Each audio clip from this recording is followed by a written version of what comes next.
I didn't make a grand decision. There was no dramatic exit, no bags packed in the middle of the night, no letter left behind.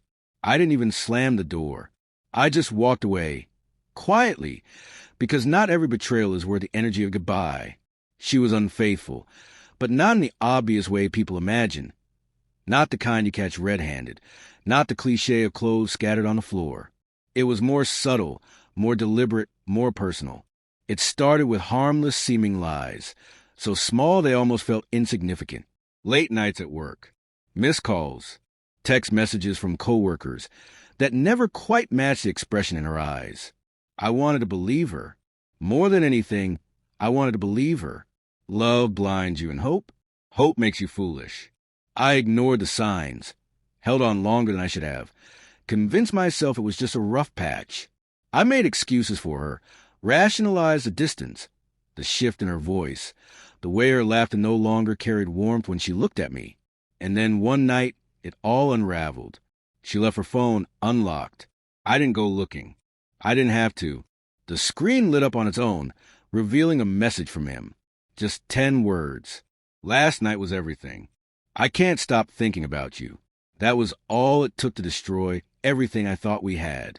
I stared at the glowing screen, waiting for some emotion to hit me. Rage, heartbreak, devastation. But all I felt was emptiness. A deep, consuming numbness. I didn't demand an explanation. I didn't ask questions I already knew the answers to. I didn't wait for more lies. I simply stood up, walked out, and left her behind. Some endings don't need dramatic confrontations. Some just happen. I moved to a small apartment on the other side of the city and buried myself in work. I kept my head down, let the days blur together. Nights were harder. The silence was heavy, suffocating. I didn't reach out to friends, didn't tell family. I didn't want sympathy, didn't need to hear how I deserved better. I wasn't ready to be reassured, to be told I'd be okay. I didn't want to be okay. I just wanted to be away from her, from the memories, from the lie I had mistaken for love. And for a while, that was enough. Then, 6 months later, she found me. I wasn't expecting anyone when I heard the knock. But when I opened the door, there she was. She looked different, tired, softer, like the weight of her choices had finally caught up with her. I didn't speak, just stared. She spoke first. "Can we talk?" I should have closed the door, but I didn't. Maybe I was curious. Maybe I wanted to see guilt up close. We sat across from each other, just like we used to, but the air between us was no longer filled with love, only silence. Her voice was unsteady. "I know I don't deserve anything from you. I need closure." That word, as if closure is something you can be given like a neatly wrapped gift, as if it could erase what had already been done. Still, I let her talk. She told me she missed me, that she regretted everything, that it was a mistake, that it didn't mean anything. I stayed quiet, because every word spilling from her mouth was something she should have said before she let someone else into the space I had given her. "I didn't think you'd actually leave," she whispered. "I thought you'd fight for us." I almost laughed, not out loud, but somewhere deep inside.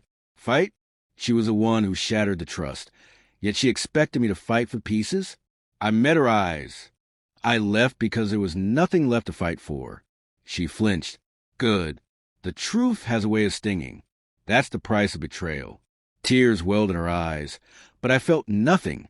Not this time. "Is there any part of you that still loves me?" she asked.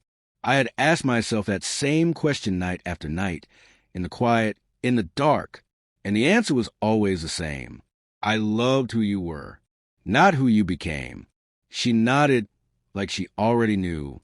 Maybe she did. She stood, wiped her face, and whispered a quiet thank you before walking out, just like I had months ago. Only this time, I was the one watching her leave. After she was gone, I sat there for a long time. The apartment felt different, lighter, not because anything had changed, but because I had finally said what needed to be said.